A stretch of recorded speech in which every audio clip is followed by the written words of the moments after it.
안녕하세요. 오늘은 24년 순경시험에 나온 고의에 관한 문제 보겠습니다. 목적적 범죄체계에 따르면 고의는 책임 요소이다. 원래 범죄체계론이 고전적 범죄체계가 있었죠.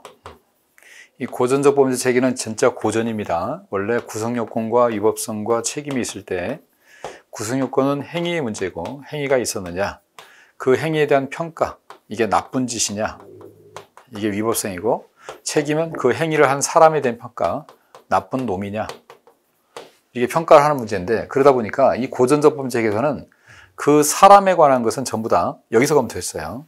그래서 사람의 생각은 이 책임 요소에서 검토하다 보니까 사실을 그 사람이 알고 있었느냐, 요거를 알고 있었느냐, 이거 위법성도 알고 있었느냐, 요 둘 다 책임 파트에서 검토를 했고, 두 개를 다 묶어서 고의라는 이름으로 검토를 했습니다. 그래서 이 고전적 범죄 체계는 그냥 단순하게 판단한 거죠. 책임이라는 것이 사람을 평가하는 거니까 그 사람이 알고 있었는가, 사실을 알았는가, 위법성을 알았는가를 전부 다 고의라는 이름으로 고전적 범죄 체계에서는 이렇게 판단했었는데, 이렇게 하다 보니까 뭐가 문제냐면 이 구성요건에서 했던 행위가 사람을 죽였어요.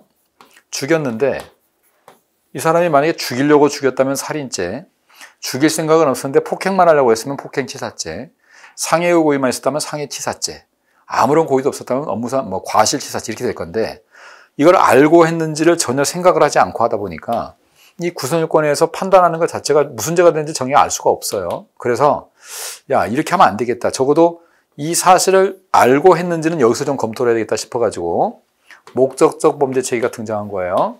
자, 이 목적적 범죄체계가 등장한 이유는 이름에서도 그렇지만 목적을 검토하겠다는 겁니다.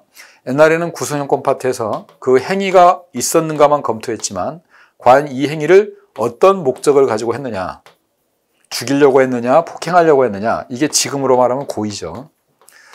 그래서 목적적 범죄체라고 하는 겁니다. 그래서 목적이라고 표현하고 있지만 사실은 지금 말하는 고의를 말하는 겁니다. 그래서 이 책임 파트에 있던 고의 안에 사실의 인식과 위법성 인식이 이렇게 같이 들어있었는데, 이렇게 들었었는데 이 중에 사실의 인식을 띄어가지고 이쪽으로 보내버린 겁니다.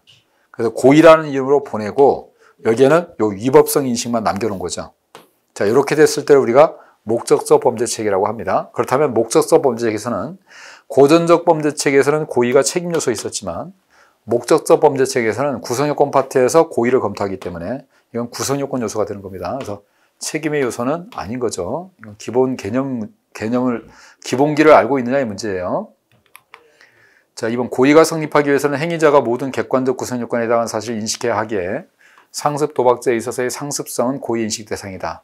객관적 구성요건을 아는 것이 고의라는 건 맞죠. 다만 상습 도박죄에서 상습성은 책임적 요소예요.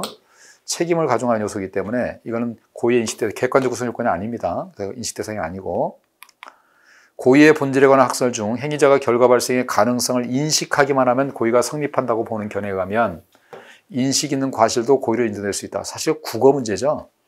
인식만 있으면 고의가 된다. 인식 있는 과실도 뭐는 있어요? 인식이 있잖아요.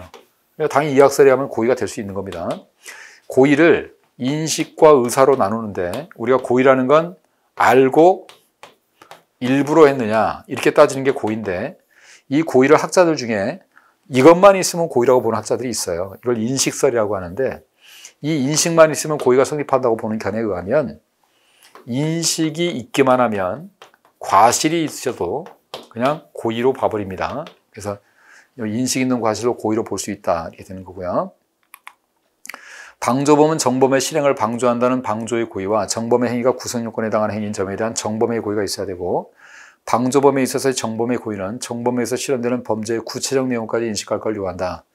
일단 교사범이나 방조범은 이중의 고의를 갖고 있다고 그랬죠. 그래서 방조나 교사의 고의뿐만 아니라 정범의 고의도 있어야 되는데, 다만 이 정범의 고의라는 것은 정범이 구체적으로 뭘 할 것까지 자세한 내용까지 알 필요는 없는 거죠. 범인이 누군지도 몰라도 돼요. 방조범에서 정범의 고의는 그냥 범죄를 저지르는구나 정도만 알고 그걸 도와주기만 하면 되기 때문에 구체적 내용까지 인식할 것을 요하지는 않습니다. 자, 그래서 1번에 목적적 범죄 체계는 고의가 책임 요소가 아니고 구성요건 요소로 하고요. 상습 도박죄의 상습성은 객관적 구성요건이 아니기 때문에 고의 인식 대상이 아닙니다. 그 다음에 인식하기만 하면 고의가 인정된다고 한다면 인식 있는 과실도 인식이 있기 때문에 고의가 되겠죠. 그다음에 방조범이 갖고 있는 정범의 고의는 구체적 내용까지 알 필요는 없는 겁니다. 그래서 맞는 거는 3번입니다. 그렇습니다.